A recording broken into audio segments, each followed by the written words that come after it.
to my presentation, so right after I'll just send you the final one. Okay, and you want me to link that? If you want, yeah, you can absolutely share that. Yeah, that would be easiest to share the slide instead of having a massive attachment or something. Okay, perfect. Okay, I'm going to admit people. Okay, I'll turn my phone around so I don't see anything. No one bothering me.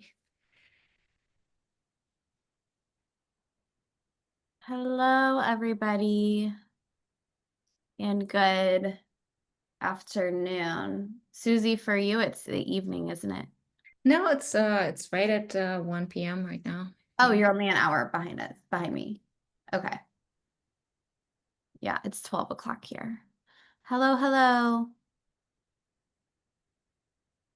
You guys, hi Alex. You guys are welcome to leave your screens off if you're just here listening, but if you are able to turn your screens on, we'd love to have you.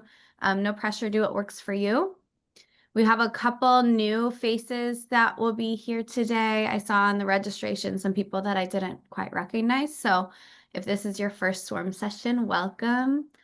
My name is Brooke Black, and I'm the founder of Black Bear Communications. We host these swarm sessions to be an opportunity to share knowledge with one another. It's a very informal gathering. We sometimes do mornings, we sometimes do lunch hour, we sometimes do evenings, sometimes we do weekends, but this is just an opportunity for us to gather to learn from an expert. Today, our expert is Susie Clark. She and I have been talking quite a bit because she is helping me with a workbook that I am going to be coming out with. And she is a wealth of knowledge in all things self-publishing. So I'm very excited to have her here today, and I'm going to pin her. I don't know if I pin her, if everybody will have her pinned, but if you see her name at the top, go ahead and, oh, here, I can spotlight her. I spotlighted her at the top so you can see her because outside of the presentation she's sharing, she has some things that she's going to show us from the room that she's in. So I want everybody to be able to see her. And if you have any questions for Susie, you can use the hand raise emoji and I will stop her if it's something that's kind of time sensitive, or if you just want to ask at the end. We should have a few minutes for a Q&A. And if you want to like drop your question in the chat, we can, that's a good way to save it. I'll make sure that we get to all the questions. And I think that is it for housekeeping. So Susie, I will continue to keep an eye on the waiting room and let people in. But if you would like to get started, this next 58 minutes are yours. All right. Thank you so much. And thank you so much for having me. I'm like really excited to talk about all of this. And in this one presentation, we're going to go over how to create a professional book without a traditional deal. We're going to talk about what it really means to self-publish and produce a high quality. I'm going to move my window to the side because I can't read. Let's see the slides. So we're going to talk about what it means to self-publish and still produce a high-quality professional book. And we're going to go through what separates a polished, successful self-published book from the ones that scream DIY. And then we're also going to discuss common pitfalls to avoid, what steps to prioritize, and how to maintain creative control without sacrificing credibility. Oh, and oops, where are we? Here we are. A little bit about me. I am Susie Clark, and the name of my company is Creative Blueprint Design. I am born and raised in Germany, was born and raised in Germany. You will hear my accent come through the more nervous I'll get through the presentation, but I live on the East Coast now in Maryland. I graduated with a bachelor's degree in graphic design in 2005 here, and then worked for a multi-million-dollar financial publishing company, a book publisher, first as a graphic designer and then as an art director, leading a team of designers for 13 years. And then in 2019, I officially started Creative Blueprint Design and have been doing this now for 6.5 years full-time, which means I have already 20 years of design and publishing experience. All right, let's get into it. So a polished self-published book versus the ones that scream DIY books. What makes a self-published book look self-published. Let's talk about the cover design at first. One thing, when I order a random book from Amazon and it comes to me and I'm like, oh my gosh, this looks so self-published, the first thing that catches my eye is of course the cover. And it's usually the font choices. There are either way too many font choices, there's a lot of bolds, a lot of spacing issues, there's too much variety or too little variety. The placements of the text and images are usually very confusing or cluttered looking. And then the choices of images, oftentimes they're just really literal, or I wonder, do they really have the copyrights to those images that were used here? And then another really big giveaway is really the margins. Oftentimes in books that look DIY, everything is really close to those minimum margins. And let me just check something around. And that's like a really dead giveaway when I see a book that screams DIY. And I wanted to show you an example of that. Actually, this is a book that I helped an author that designed it himself. So it was a DIY cover at first, and then he asked for my help. So I want to use that as an example in this presentation because I'm allowed to share about this. So here's the before. When you look at this book, it doesn't look terrible. And I have to give this author some credit. It's really good color choices. It's really not a bad start at all. But when you first look at the cover, what you see is that stamp right in the middle, the fake news. You see the word money, and you don't really read it the way you're supposed to read the title and then the subtitle and the author's name. So in this case, I helped him work through it just by giving some advice so that ultimately the title stands out first, and then the subtitle is read as a subtitle, not something that looks more like bullets, because there's a lot of spacing in this. And there's also some spacing issue right here where there's just a tiny little orange line. And those are the type of things that make a DIY book look not polished. So this is the polished version on the left side here. So on the right, I have the before, and on the left is the after, where now the reader's eye is forced to read the title first. You're not focused on that big stamp. You're reading the title first, and then you see the subtitle and then the author's name, and which makes a much more polished and it makes for a much more polished book cover that mimics what a traditional publisher would have done. And the same for the back cover. And I'm going to just stop sharing for a second so I can show you some example, or one quick example, what makes a DIY book look DIY. So here's an example of a very cluttered back cover. You can see they are bringing everything to like as close as they can to those minimum margins. There's no hierarchy in text. There's just a lot of different things going on. And that's a book that just screams self-published to me right away, which is when I open the book, I look on the very back page, because if you use Amazon KDP to self-publish your book, there will always be a stamp at the very back of the book. So when I see a book where I'm like, this doesn't look traditionally published, I instantly go to the back and I'm like, okay, I think this is possibly one that was not done by a publishing company or someone that knew all the ins and outs of design. So back to the presentation. Let me just find it. Here we go.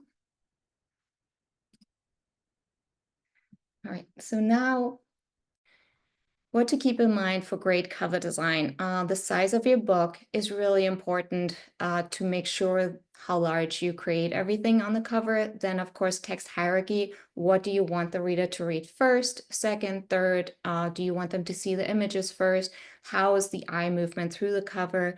And then, of course, to make sure that everything is legible, you also have to consider, will this be printed on glossy or matte paper, because that might change what kind of imagery you want to use. And then ultimately, you want to make sure that you have the correct files for publishing and printing. Another tip real quick is to make sure that you also get the right amount of ISBN numbers, and we'll talk more about this later, because every cover every different version, whether it's a paperback or hardcover will need a different ISBN number. So why is cover design so crucial to your book's success and to not make it look DIY? It's the first impression for your target audience. Your book cover is really the identity, the face of your book. It shapes your marketing and interior design. And ultimately, you want to be proud of your book. You don't want to be hesitant showing off your book, like, yeah, I don't want you to really see it because I'm not sure if my design is good enough. So you want to make sure that it looks as good as possible when you market your book, when you talk about your book, when you show off your book. And a little side note, because I get this question a lot, when to start working on the cover design. Really, as soon as you're truly fully decided on the title of your book, and you can work on it as early as possible to help you start off your marketing as well. And cover design pro tip, you cannot complete the full cover design before you have the interior design completed. This is something I see all the time. This is a very common pitfall. I have authors come to me that are super excited because they already have this amazing book cover. But then I ask them, well, do you have the full cover or just the front cover? What is it that you're talking about right now? Because there's no way they can already predict the spine size until we have the interior fully finished, because that determines that, and the type of paper and the type of platform we're using to print your book determines the spine size for the cover. So you can't know yet what that thickness of the spine is until you have everything in place. So even if you have fully completed what you think as an author, fully completed full cover design files, they might not be right at all. So make sure that you either receive all of the files from the cover design so that someone else can take over, or that the original design is available and knows, hey, after I do the front cover design, I need to wait until the interior is done, and then they'll come back to me, tell me the final interior page count, and I can do the full cover after that. Do we have any questions so far, Brooke? Okay, good. So just to show you an example of why it also matters what publishing company you go with. This, for example, is KDP's paperback template, and they have a specific spine size when your book is 255 pages thick. It's a 5.5 by 8.5 in this example, and then exact same. Actually, this is 6 by 9. But this is, for example, what an Ingram Spark paperback template look like. So you can see that they look very different. And so it really depends on who you select and who you go with as your publisher or your printer, or if you're going with both, that you know I have to have 2 different files. Or if you have a paperback, I mean a hardcover book, then your template looks even more different. So in this case, this is the same book. It's a 6 by 9 with 298 pages, and actually, no, it's not the same book. But with the hardcover, we also always need more bleed. So that's another thing. Sometimes an author will send me files from a designer that might be a fantastic designer, or a one of these bargain websites, and they did an amazing job and it looks really, really good. But then someone has to adjust them to the right template. And that's something I run into all the time with the new authors, especially, that I work with. So just to sum it up, cover design, books are judged by their cover, and with only seconds to turn a book browser into a buyer, you want the best design for your book inside and out. So the cover design is really, really important for the identity of your book, but also to not make it look DIY. So then what else can scream DIY books? Another area is obviously the interior. That's the second thing I would look for when I see a book that screams DIY on the outside. I'm like, all right, let's see what the inside looks like. So what I see very often there is very, very small margins. And in case I'm just throwing around this word margins, I wanted to show you what a margin is. So this is from my Instagram account. I try to give as many tips as I can. So just to help authors understand, or especially new authors, so margins on the inside, for example, that we have the outside margin of the page, and then we have the spine and the gutter, the inside margins, and then we have the top and bottom margins. So it's really important that when you have when you design a book, that the inside margin is not just the minimum, but you really want to make sure that someone can comfortably open the entire book and not have to like push down on the spine, make sure they can read the text that's really close to the center. So you want to give it as much room as possible to make for a comfortable reading experience. For example, and there's also, you want to be in understanding of the different publishing platforms or the printers, what their minimum guidelines are. For example, I once had an 800-page book to design, and if I do the same as what I would do for a 200-page book, then KDP would have flagged it and been like, well, you didn't leave enough of the inside margins. We can't print it at that, because the thicker your book gets, the harder it is to open it flat. So you want to make sure that all of that is correct. Actually, if you want to see this 800-page book, I can show you real quick. So here's this 800-page book. That's what it looks like. And in this case, the margins on the inside are much bigger than what I would have said a 200-page book. Yeah, so just to show you real quick. And also, you always want to make sure that you have enough, since I have this open right now, enough space on the outside to the outside margins to comfortably hold the book. So this is another example in this other book that screamed DIY to me. You can see how close to the margins they put the text. It's just really, really close. Even though the interior on this book, actually the formatting isn't terrible, but it's just really, really close to the outside. And that to me instantly screams DIY. Let's get back to this PowerPoint. So another thing, and I should have just left it open, is the type justification.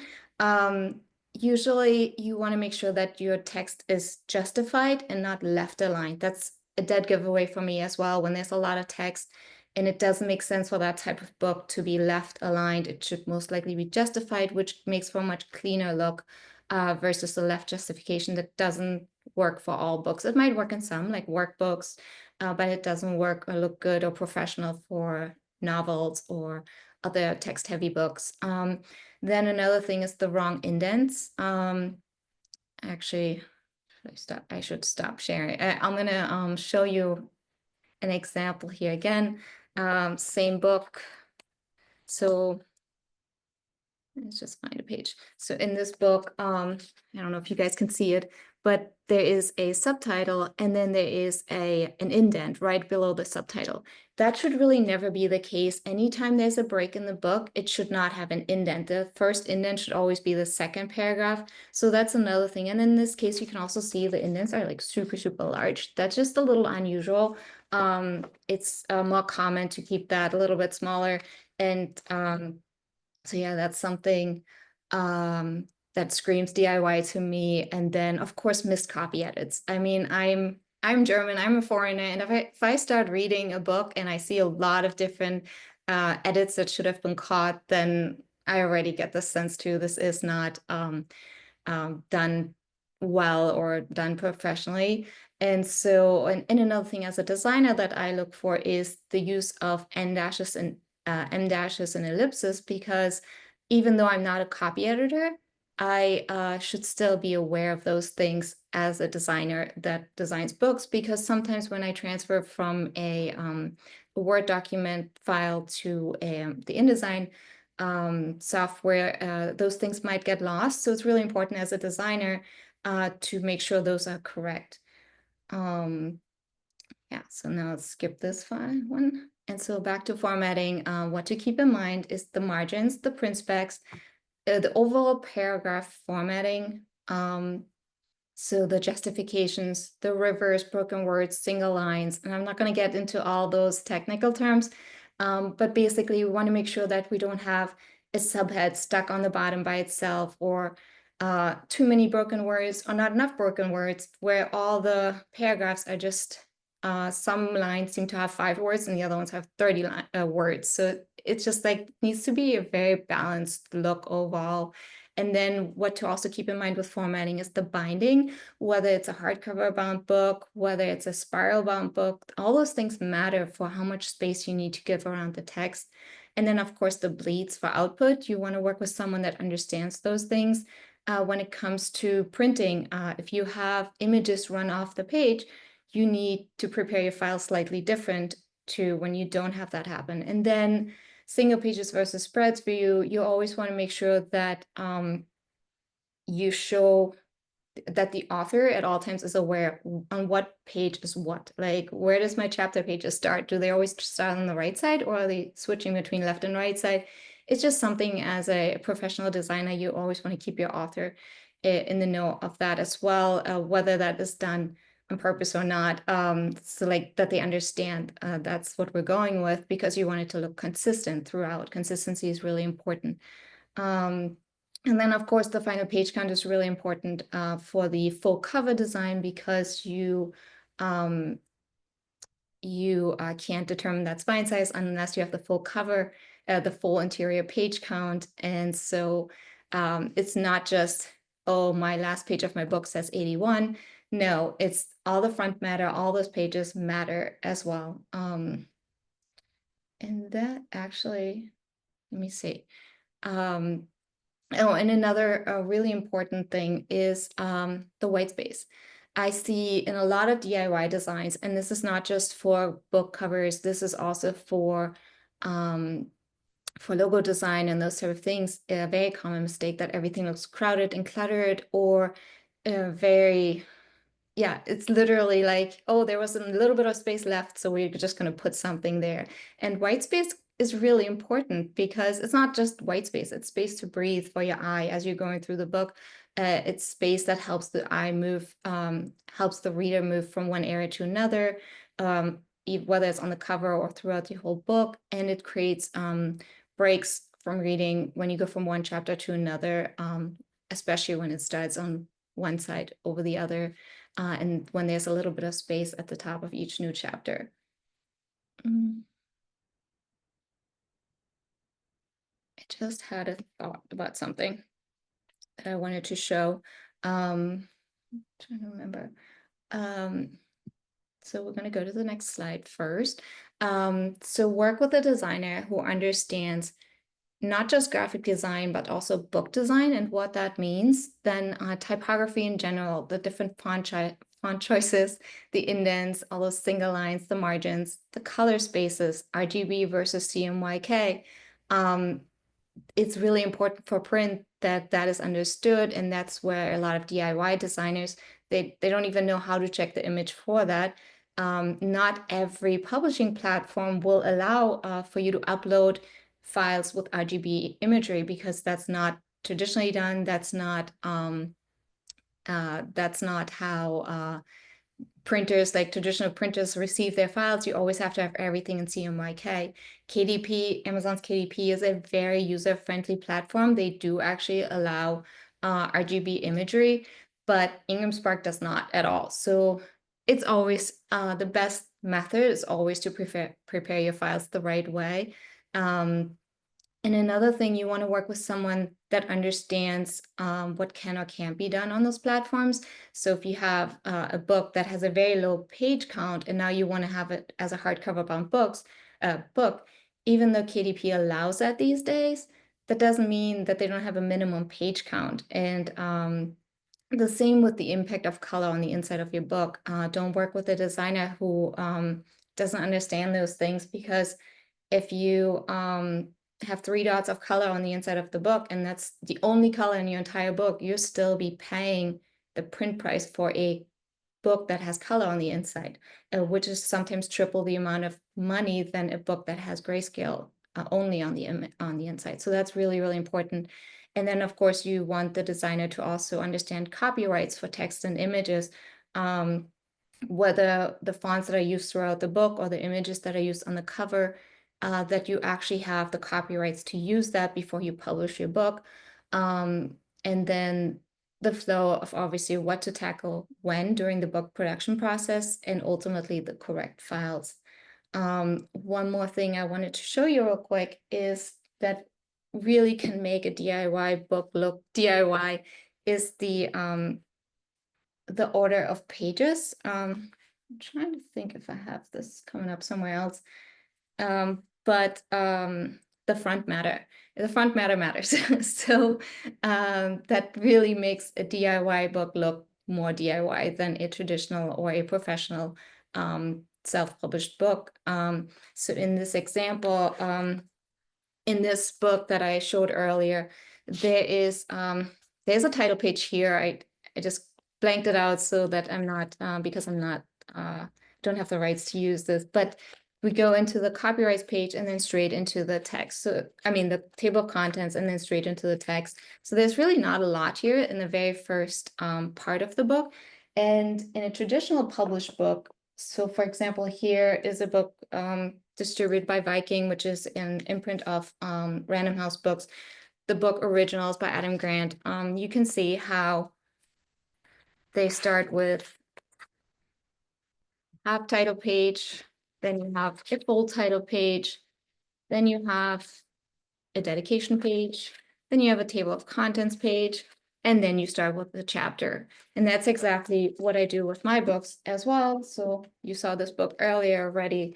Here it is as an example again. We have the half title page, we have the full title page, we have the copyrights page, the dedication page, and then we have the table of contents page, and then we start with the introduction and the body of the book. So you want to make sure that your book looks just like a traditional published book, you know, so those are those little things to look out for while you go through the design of how you can identify a DIY looking self-published book versus a professionally designed self-published book. All right, so in summary, don't just get great cover files or great interior files, make sure you have the right files, or at least have access to the designer or the files for final production. Brooke, are there any other questions before I go into the next? Okay, great. All right, so now we made it through the biggest part. So now we're gonna go and talk about the steps to prioritize in your self-publishing book journey. This list can change, and there can be some that don't apply in all instances, but these are the steps that I recommend. I put marketing up there up front at first because you can really market your book at any point. This doesn't mean you're full on marketing right away. No, this just means as soon as you start talking about your book, even your ideas, you are building your audience, you're building your email list. You're even just sharing to talk about your book is marketing. So it can really start at any point. It does start at the very beginning. You start talking about your book, you're technically marketing your book. So marketing is something we'll do throughout the entire process, whether we do it consciously or not, but it's always there. And then I always recommend the editing before you work with a designer. It's really important that you get your book edited, even just your title. It should be looked at by someone, especially your subtitle. And it's really, really important. And there's so many different kinds of editing, developmental editing, copy editing, even beta readers, all these type of things that go into editing. So it's really, really important that happens before you work with the designer. And then you should have some sort of understanding of the publishing platform or the printer you go with. You should have an understanding of the ISBN numbers and the differences between those different publishing platforms and what works best for your book. And then you can probably start on the front cover design before you have the full understanding of all those things. But it's always good to start learning towards that and getting an understanding. And then after the front cover design is done, you work on the interior design. After the interior design, I always recommend proofreading because even if your book was copy edited at the very beginning before design started, during proofreading, and once the book is not in the Word document anymore, now it's in the full PDF that you're seeing, the way it's going to look when printed, it's easier for a lot of people to find new things. Like the authors usually find new things that they hadn't seen before because they've looked at the same Word document so many times, or the editor. And oftentimes it's recommended to also have someone different to your copy editor to be a proofreader. It can be the same people because they will still find different things, but you can also use someone else. And then once your interior design is totally done and no pages will change anymore, then you can move into indexing if that applies to your book. Does not apply to most books, but then move to indexing. And then after that, you have your final page count, and then you can create your full cover design with your back cover and your spine with the correct specifications for the publishing platform or printer you're going with. And I always then do the ebook after that because now I know my text is fully done. It's been looked at so many times and I won't have to go back to both files to make edits. So then I create the ebook, and then I think it's good to prepare for the upload to Amazon if that's your goal, or to prepare for the printer and make sure you have your categories and keywords set, your pricing, and then upload to Amazon, get your proofs, or just go and publish your book. And on this slide, I highlighted all the pink areas are basically things that I help authors with. And I also created this little 10-step books to your success handout. It's also a free download on my website. But it's this little booklet that's available on Amazon that I can show you real quick. So here it is. It's super tiny. It's this tiny little thing. And it just talks a little bit more about all those steps in detail with a few more examples. But this process can also vary a little bit depending on which book and what kind of book you're working on. All right. And just for your information, this is my timeline. I always work on the cover design about 1 to 2 weeks, and then on the interior formatting about 2 to 4 weeks. The full cover is a fairly fast process. It's just a couple days, and then the ebook, and then the self-publishing, the final publishing process. I add a few meetings in between to help the authors really understand about self-publishing. So that they're not caught off guard at the end, like, oh, what is KDP? What is Income Spark? I've never even heard of these things. So I always sprinkle a couple meetings in between as well.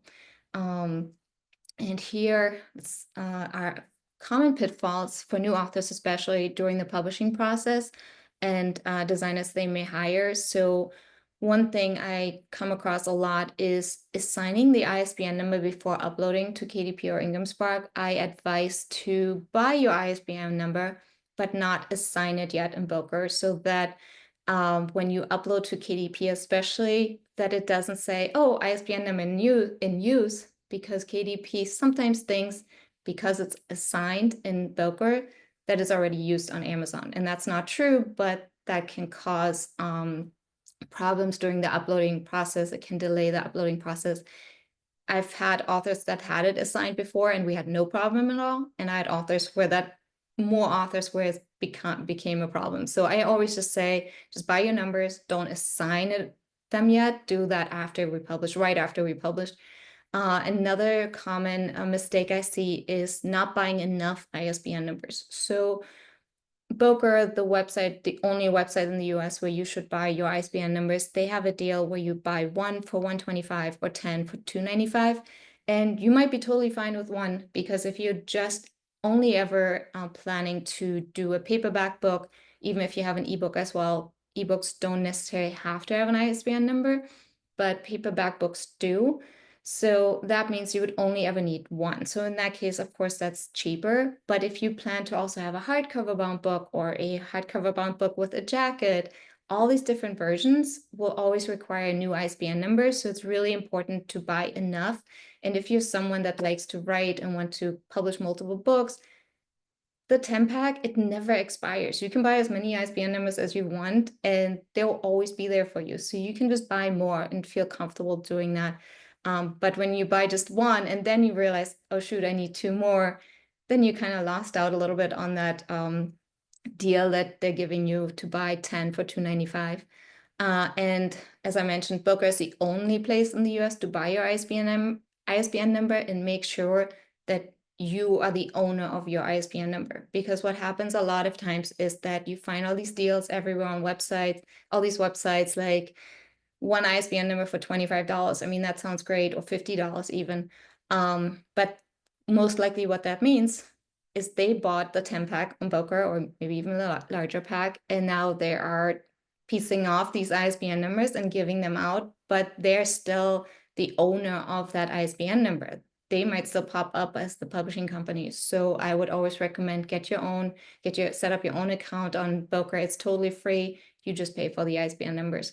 And then obviously the biggest pitfall is having the wrong files along the way, not understanding the difference between Amazon KDP and Ingham Spark, and when to upload what, or what proofs versus author copies are even.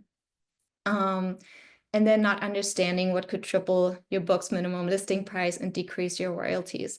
A hardcover bound book will be always more expensive to list and to print than a paperback book. Having colored text or images on the inside will always be more expensive. So you kind of want to be aware when you dream up and come up with these ideas.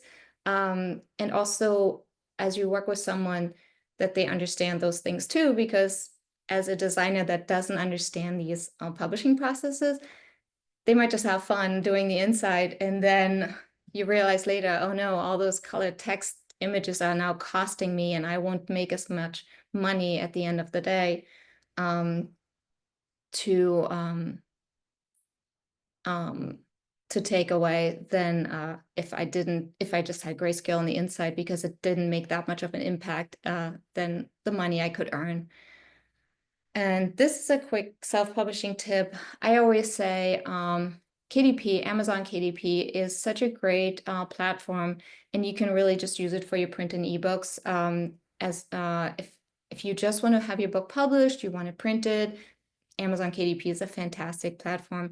And then if you want a wider distribution, or you want to get your book into the Ingham catalog, which allows you to have your book found in libraries, or have it placed in libraries or bookstores, then you should also add Ingham Spark for your print books. And I say just for your print books. And another reason to use Ingham Spark would also be they have additional options. So they have dust jackets, for example, something KDP doesn't have yet. KDP keeps they're trying to catch up with Ingham Spark, so they just added hardcover bound books not too long ago, a few years ago. And now, but Ingham Spark still has a few more options, especially to minimum page counts for hardcover bound books with colored interiors like children's books. They have a few more options. But for ebooks, I always say just go with KDP. And if you want to have your ebook on other platforms, so for example, Ingham Spark puts your book on Barnes & Noble as well, and you want your ebook on Barnes & Noble as well, just go directly to Barnes & Noble and upload your ebook there, because Ingham Spark, since they're a distributor, they just take so much of your royalties away, and where it doesn't really make sense anymore. So I always say ebooks, just leave them on KDP, because Amazon is really the biggest market out there to buy an ebook and to get your to share your book on, where Ingham Spark just takes too many of your royalties away.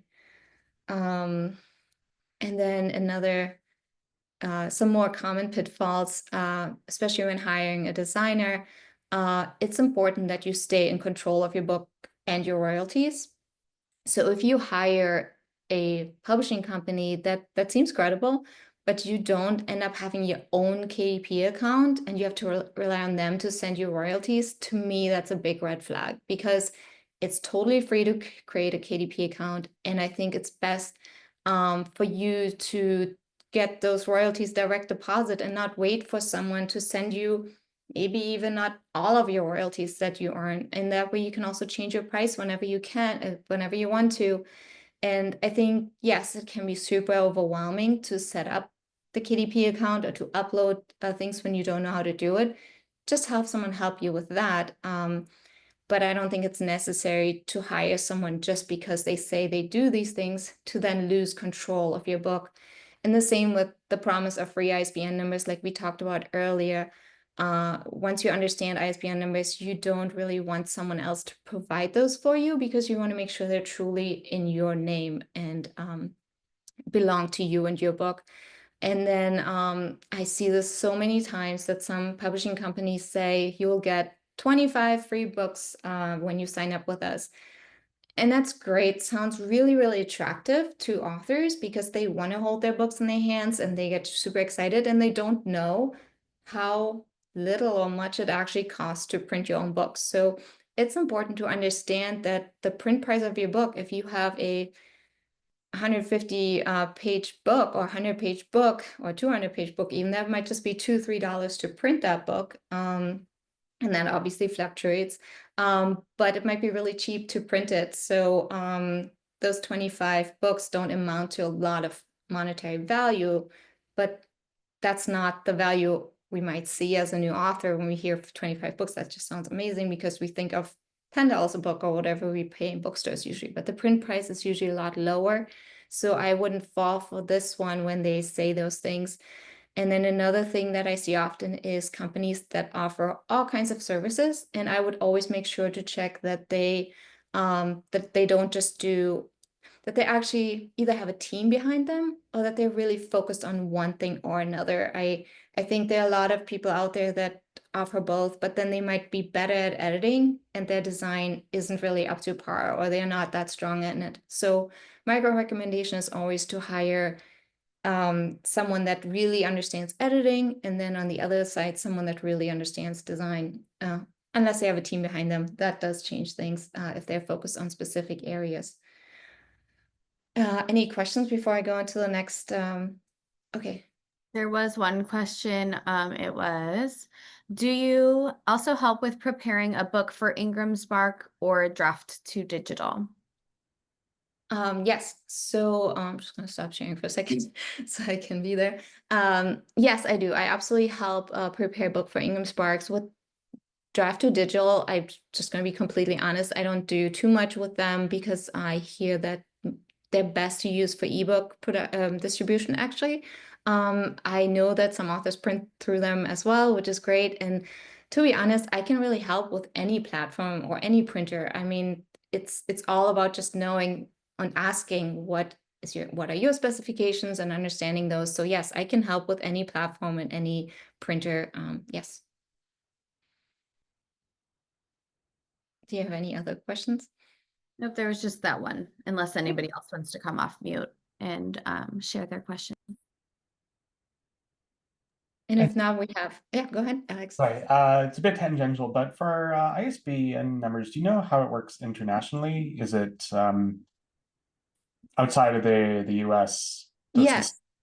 this No, that's a great question. And I will go into that in literally 2 seconds. It's like the next slide, but not too far into it. So I'm glad you're asking this question because on the Boca website, you will also, there's a link to all the international websites because every country is different.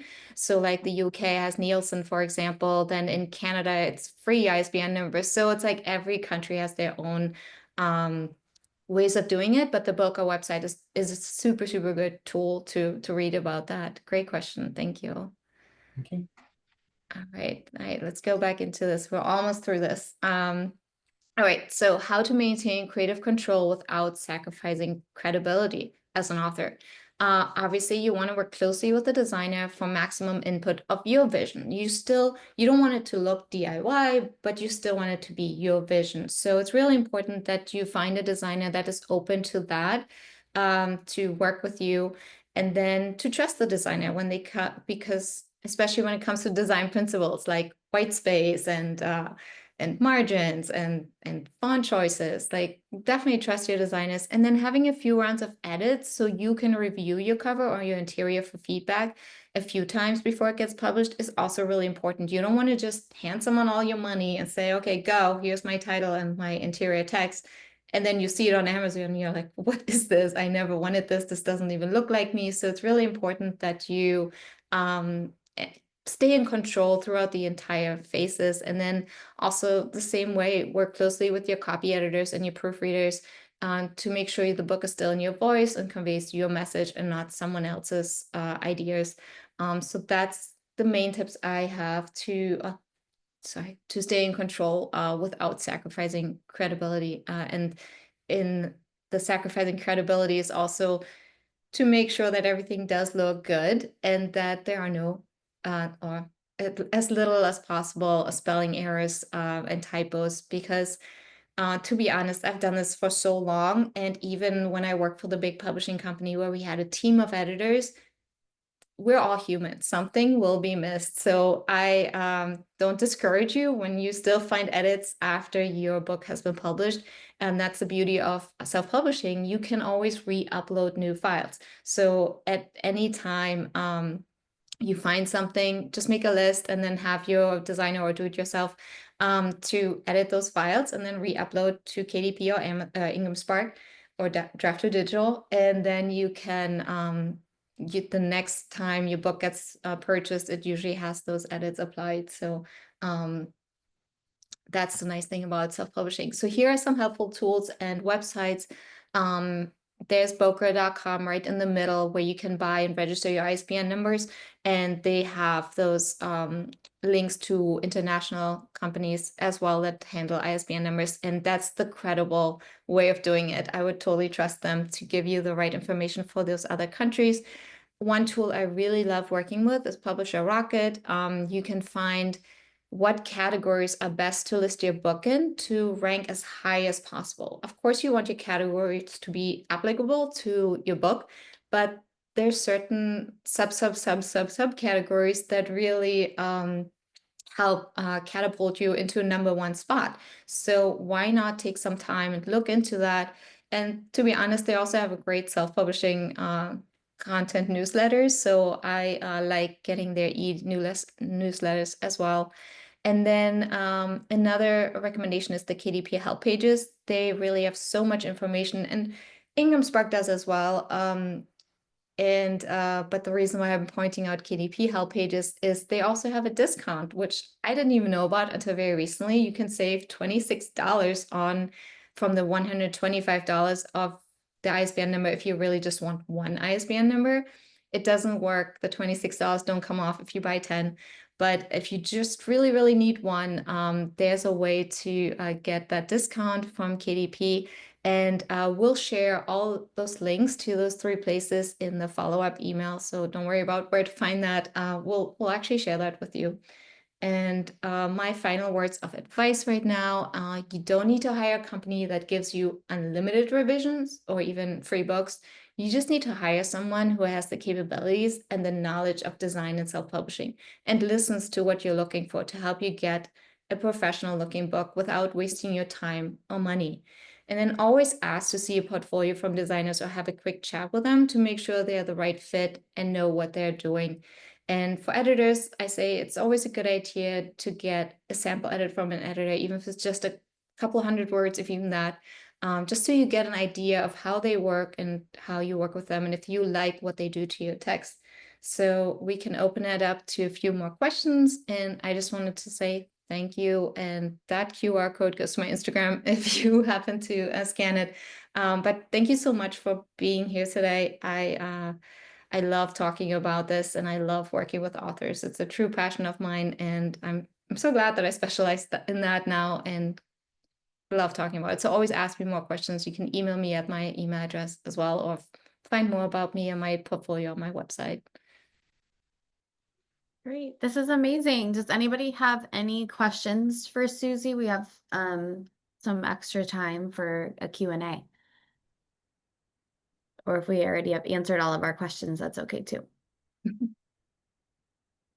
And I can also go deeper into things too if someone like something caught them. Yeah, go ahead. I do know that there was a question that came in during registration, and the person that provided that question actually can't come anymore. They emailed me that they had a conflict. But in case other people have that question, do you have any like baseline numbers that feel like if somebody were thinking, oh, maybe I want to go this route instead of pursuing a traditional publisher, what amount of money would you ask somebody to budget, editing aside, but just for maybe the self-publishing process if they were hiring someone like you to support them in this way?